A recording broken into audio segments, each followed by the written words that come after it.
নমস্কার, সবাইকে স্বাগত আমার চ্যানেল দুনিয়াদারিতে। আমি প্রভাত। আজকে এই ভিডিওতে আমি যে বিষয় নিয়ে আলোচনা করতে চলেছি সেটা বিগত কিছুদিন ধরে আলোচনার একটা প্রধান বিষয় রয়েছে।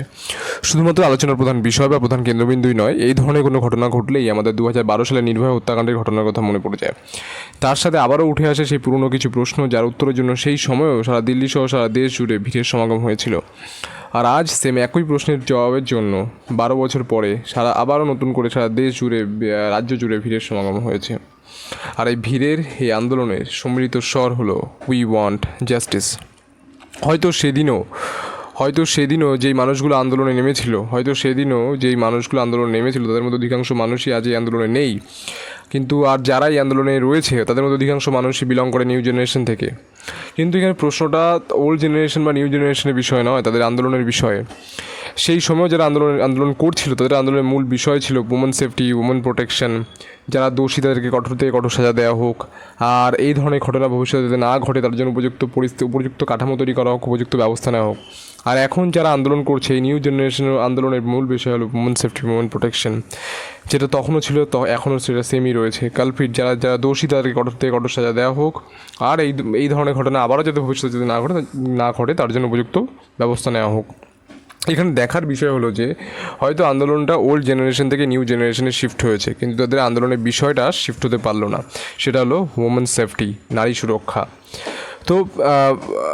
তো আজকে আমি এই ভিডিওতে এইসব বিষয় নিয়ে আজকে আলোচনা করবো, একটু গভীরতার সাথে, একটু ডেপথের সাথে। আর এটাও দেখবো যে 2012 সালে নির্ভয়া হত্যাকাণ্ডের পরে গভর্নমেন্ট তো নিশ্চয়ই অনেক কিছুই করেছে, অনেক স্টেপও নিয়েছে এগুলো যাতে এই ধরনের ঘটনা যাতে ভবিষ্যতে না ঘটে। অনেক ধরনের স্কিমও লঞ্চ করেছে, সংবিধান অনেক পরিবর্তন করেছে। তা সত্ত্বেও এমন কি প্রধান গ্যাপ থেকে যাচ্ছে যার কারণে এই ধরনের ঘটনা এখনও আমাদের সমাজের মধ্যে বিদ্যমান। তো আপনাদের মধ্যে অধিকাংশ মানুষই জানেন যে 9ই আগস্ট আরজিকর মেডিকেল কলেজের একজন পোস্ট গ্র্যাজুয়েট পিজিটি ট্রেনি ডক্টরকে নির্মমভাবে ধর্ষণ করে তাকে হত্যা করা হয়েছিল। আর তার প্রতিবাদ স্বরূপরূপেই আজ এই আন্দোলন। তাদের আন্দোলনের প্রধান 5টি দাবি ছিল, আর প্রায় ক্রমাগত 40 দিন আন্দোলনের পর তাদের অধিকাংশ দাবি তাদের সরকার মেনে নেয়। তাদের পরিলোর মধ্যে প্রধান দাবি হলো, যেমন যারা দোষী ডাইরেক্টলি এবং ইনডাইরেক্টলি তাদেরকে সাজা দেওয়া হোক, কঠোর থেকে কঠোর সাজা দেওয়া হোক, যেটা অলরেডি সরকারও বলেছে, যেটা এখন সুপ্রিম কোর্টের কাছে চলে গেছে কেস। সিবিআই তদন্ত করছে, ইডিও তদন্ত করছে। তো সেটা সরকারের আন্ডারে নেই, স্টেট গভর্নমেন্টের আন্ডারে সেটা দেখবে। সেটা হয়ে গেল এক। 2 হচ্ছে resignation of CP Kolkata, DCP central, DCP Kolkata north এবং director of medical, DME, director of medical education and director of health services and health secretary. এর মধ্যে হেলথ সেক্রেটারি বাদ দিয়ে মোটামুটি সবাইকেই রেজিগনেশন বা পদ থেকে সরিয়ে দিয়েছে। হয়ে গেল একটা action against Sandip Ghosh. Already সিবিআইয়ের কেস চলছে, যেটা সরকারও বলেছে এটা সিবিআইয়ের আন্ডারে রয়েছে, সুপ্রিম কোর্টও দেখছে এটাকে। তো এটাও সরে গেল। হেলথ কেয়ার ফেসিলিটিসকে ইমপ্রুভ করা, ইনফ্রাস্ট্রাকচারকে অ্যাডিকুয়েট সিকিউরিটি ফর ওমেন, ঠিক আছে। Also end threat culture.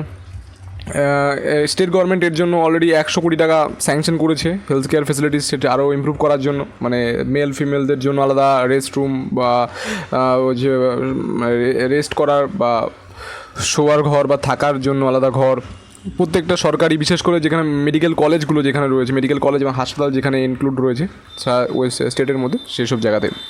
Plus মানে হচ্ছে কন্ডাক্ট অফ ইলেকশন, মানে প্রেসিডেন্টশিপের জন্য স্টুডেন্ট ইউনিয়নের আর রেসিডেন্সিয়াল ডক্টর অ্যাসোসিয়েশনের, এবং তাদেরকে স্ট্যাটাস দেওয়া হোক কনস্টিটিউশনাল স্ট্যাটাস বা লেজিসলেশনের আন্ডারে। দেখো, এদের মধ্যে তো অধিকাংশ যে মেন যে দাবিগুলো ছিল সেগুলো তো মানে হচ্ছে মেনে নেওয়া হয়েছে, কিন্তু এর মধ্যে কিছু দাবি যেগুলো হচ্ছে 1-2 দাবি রয়েছে, সেগুলো আই থিঙ্ক এখনও পর্যন্ত মেনে নেয়নি। তো এগুলো কতটা ঠিক বা এই দাবিগুলো এর মধ্যে কতটা ভুল, কতটা কি ঠিক আছে, সেই বিষয়টা সেটা পরের কথা, সেটাও একটা আলোচনার বিষয়। এই বিষয়ে আমি এই মুহূর্তে কোনো কথা বলবো না। আমারও একটা ওপিনিয়ন আছে, এটা কোনো ম্যাটার করে না এই মুহূর্তে। কিন্তু এখানে আমার একটা প্রশ্ন আসছে যে আন্দোলনটা যেই উদ্দেশ্যর সাথে শুরু হয়েছিল, এখনও কি আন্দোলনটা সেই উদ্দেশ্যটাকে ফুলফিল করছে? 1, 2 নম্বর, আমি এই কথাটা কেন বললাম, যে আজকে যে অভয়া, আজকে যে ধর্ষণ হয়েছে, রেপ হয়েছে, মানে পরে মার্ডার হয়েছে, নির্মমভাবে তাকে হত্যা করা হয়েছে, সে ধর্ষণ হয়েছে সে ডাক্তার হওয়ার জন্য নয়, সে একটা মেয়ে ছিল বলে সে ধর্ষণ হয়েছে, ঠিক আছে। আর সে যাতে কোনো কিছু যাতে এক্সপ্রেস না করতে পারে, কোনো কিছু না বলতে পারে, সেই জন্য মার্ডারও হয়েছে। এবার যেই পরিস্থিতিতেই হোক না কেন, আমার কনটেক্সট আমি কোন ক্ষেত্রে বলতে চাইছি, আজকে সে ডাক্তার ছিল বলে সে মার্ডার হয়নি বা রেপ হয়নি, সে একটা মেয়ে ছিল বলে সে রেপ হয়েছে। আজকে ওই বিষয়ে আজকে আলোচনা হচ্ছে না। আজকে টিভি খুললে পরেই আজকে থ্রেড কালচার, এই কালচার, ওই বিভিন্ন বিষয়, অন্যদিকে সম্পূর্ণ বিষয়টাকে ডাইভার্ট করা হয়েছে। ঠিক আছে, হ্যাঁ হয়তো ইনফ্রাস্ট্রাকচার তৈরি করবে, মেল ফিমেলদের জন্য আলাদা আলাদা রুম তৈরি করবে, ওয়াশরুম তৈরি করবে, সিসিটিভি ক্যামেরা আরও সংখ্যা আরও বাড়াবে, ফিমেল সিকিউরিটি গার্ডকে সংখ্যা আরও বাড়াবে, সব ঠিক আছে, সব মানলাম, সব বুঝলাম, কিন্তু এগুলো কি এই এই জিনিসগুলো কি মেন উদ্দেশ্যটাকে, কি মেন যে ইস্যু ওটাকে কি অ্যাড্রেস করছে? না, সেটাকে অ্যাড্রেস করছে না। আর আমি আমি সন্দীপ ঘোষ বা অভিক দে বা বিরূপক্ষ, আমি এদের কথা আমি বলবো না। এটা ডিফারেন্ট ইস্যু, এটা সিবিআইয়ের কাছে রয়েছে, সিবিআই হ্যান্ডেল করছে, ইডি দেখছে, সুপ্রিম কোর্টের কাছে রয়েছে, ওরা ওরা দেখে নেবে। কিন্তু মেন যেটা ইস্যু, যেটা নিয়ে আলোচনা হচ্ছে না, আমি সেই বিষয় নিয়ে আলোচনা করতে এসেছি এখানে। আমি সেই মেন যে ওমেন সেফটি, সেই বিষয়ে কেউ আলোচনা করছে না। আজ সারা দেশের মধ্যে এটা কোনো পার্টিকুলার কোনো নির্দিষ্ট কোনো মানে একটা ঘটনা নয়, এটা মেয়েটা মানে অভয়া ডাক্তার ছিল বলে এই ঘটনা লাইমলাইট হয়েছে, কারণ ফ্রন্ট পেজে এসছে, কিন্তু মেয়ে ছিল বলে স্যার রেপ হয়েছে। ঠিক আছে, এরকম ডেলি প্রায় অন অ্যান অ্যাভারেজ 2022-এর মানে অন রেকর্ড পর্যন্ত যেটা রয়েছে 2022 পর্যন্ত, যেটা মুখ্যমন্ত্রী যে প্রধানমন্ত্রীকে চিঠি লিখেছে, উনি নিজেও অফিসিয়ালি যে লেটারের মধ্যে উনি লিখেছে যে ডেলি অন অ্যান অ্যাভারেজ আমাদের দেশের মধ্যে 90টা রেপ হয়। ওদের মধ্যে ওর মধ্যে কিছু অনেক সংখ্যক মানে রেপের সাথে মার্ডারও ইনক্লুড। ঠিক আছে, কিন্তু মানে কটা ঘটনা আমরা লাইমলাইটে আসে, কটা ঘটনার বিষয়ে আমরা আলোচনা করি, শুনতে পাই বা জানতে পারি বা আলোচনার মধ্যে আমরা করতে পারি। এই মেয়েটা আজকে অভয় ডাক্তার ছিল বলে সেটা লাইমলাইট হয়েছে। আজকে সেও যদি কোনো সাধারণ মানুষ হতো তাহলে সেটাও মানে মাটিতে চাপা পড়ে যেত। তো এতক্ষণে নিশ্চয়ই আপনাদের মনে একটা প্রশ্ন চলে এসেছে যে তাহলে মেন সমস্যাটা কী, মেন ইস্যুটা কোথায়? দেখুন, আমি যদি একটু ব্রিফলি যদি বলি তাহলে বলবো যে এটা শুধুমাত্র একটা সিস্টেমিক ইস্যু নয়, এটা একটা সাইকোলজিক্যাল ইস্যু, একটা মানসিক সমস্যা। কার মানসিক সমস্যা? সমাজের মানসিক সমস্যা, যেটা আমাকে আপনাকে সবাইকে ঠিক করতে হবে। সব কিছুর জন্য গভর্নমেন্টকে ব্লেম করাটা ঠিক না, কিছু দায়িত্ব আমাদেরকেও নিতে হবে।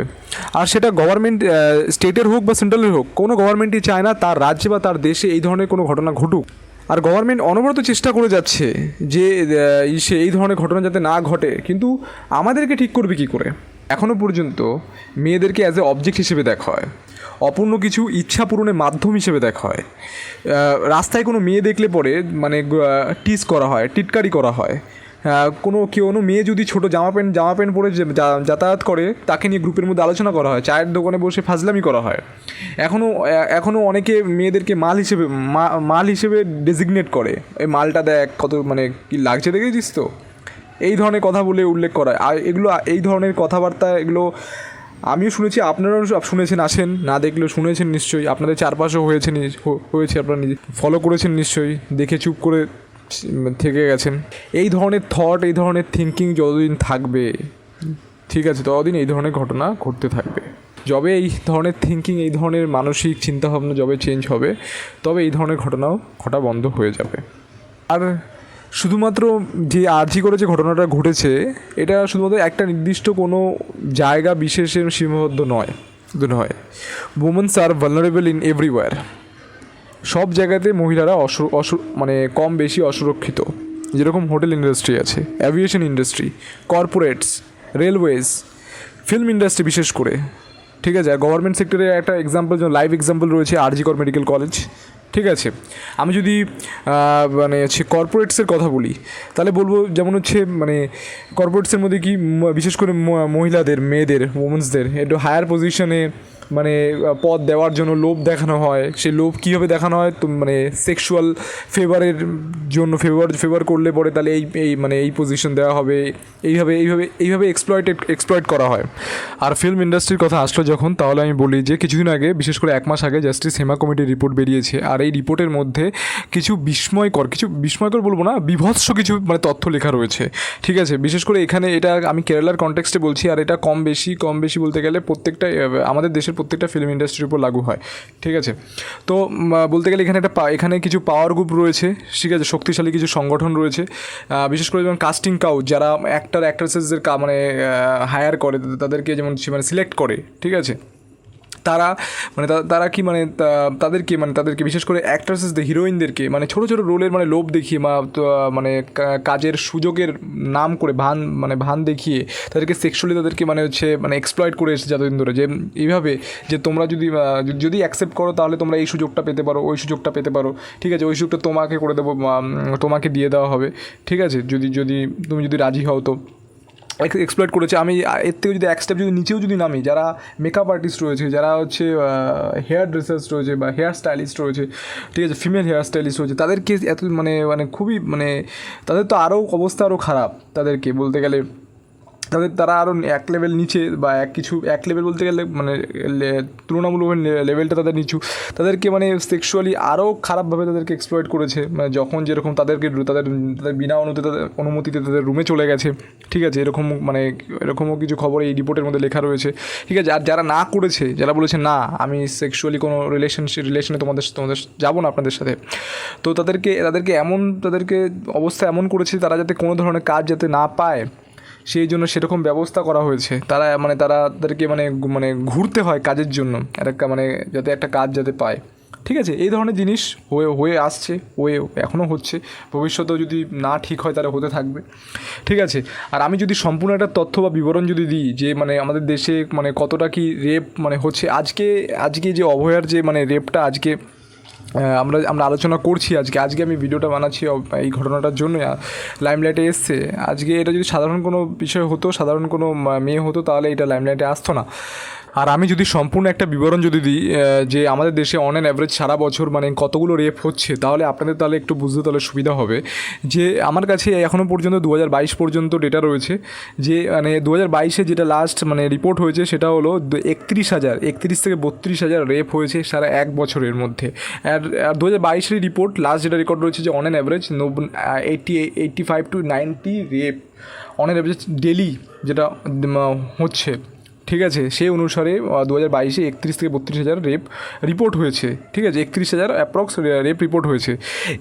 আর যেগুলো রিপোর্ট হয়েছে এগুলো 31 থেকে 32,000, এর থেকে আর যেগুলো রিপোর্ট হয়নি এগুলো আরও 3 গুণ, এর থেকে বহু বেশি তো অনেক মানে রিপোর্টই হয়নি, যেগুলো মানে ভয়ে বা লজ্জার জন্য বা কোনো কলঙ্কের দাগে বা কোনো দাগ লেগে যাবে এই ভয়ে মানে কেউ জানায় না, মানে ভোকালি হয় না, তো এইসব জিনিস রয়েছে। প্লাস আরেকটা যেমন ডাউরি ডেথ, এটাও তো একটা মহিলাগত একটা সমস্যা, যেটা মানে বলতে গেলে মানে পণের জন্য মানে ছেলের বাড়ি থেকে মেয়ের বাড়ির তরফ থেকে মানে দাউরি মানে পণ নেওয়া, যে চাওয়া, এটা ওটা চাওয়া, টাকা চাওয়া, এর জন্য না দিতে পারলে মানে মেয়েকে মানে স্ত্রীকে অত্যাচার করা বিভিন্ন রকমভাবে, এটা দিনে দিন কমে আসছে।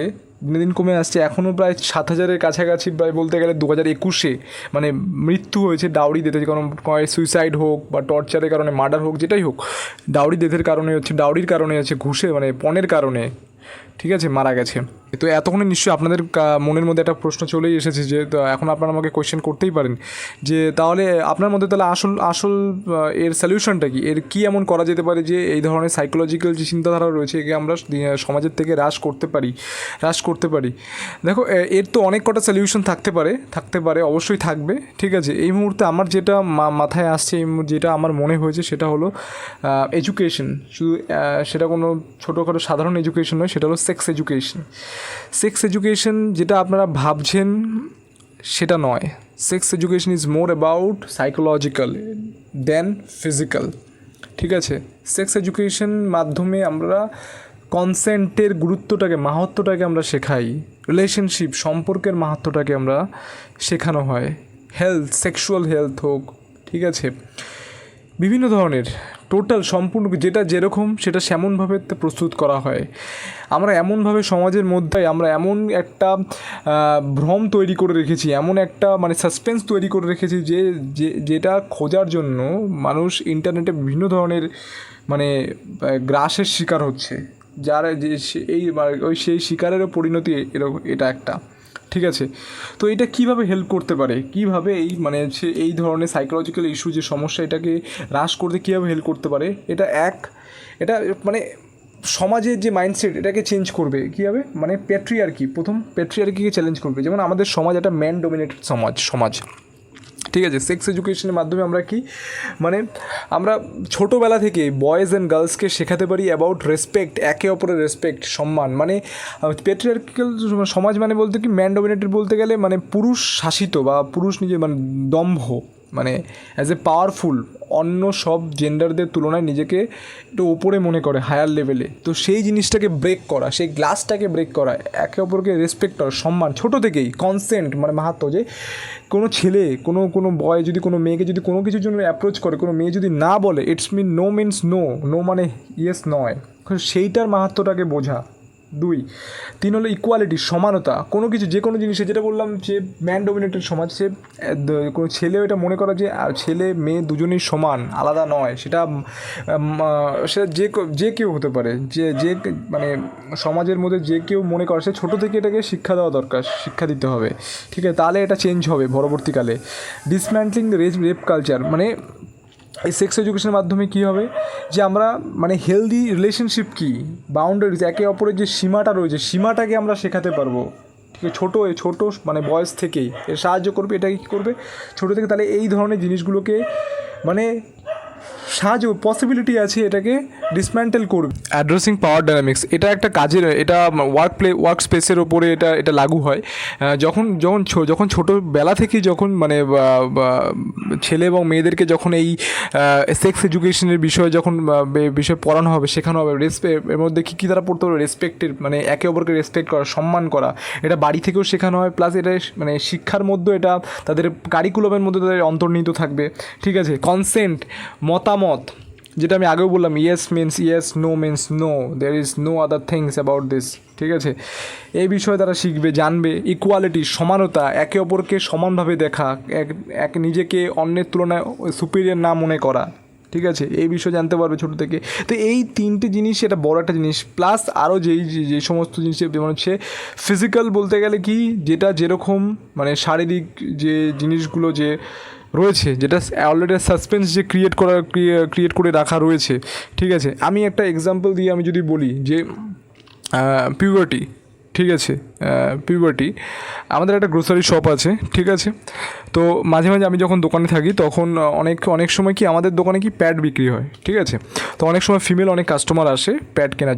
আমি যখন থাকি তখন আমাকে দেখে তখন ফিমেল কাস্টমাররা তখন হচ্ছে মানে কিছু বলতে চায় না, ঠিক আছে? কিছু বলতে চায় না, তখন বলে যে অন্য কেউ নেই, বা আমার বোন নেই, বা আমার দিদা বা ঠাকুমা নেই, ঠিক আছে?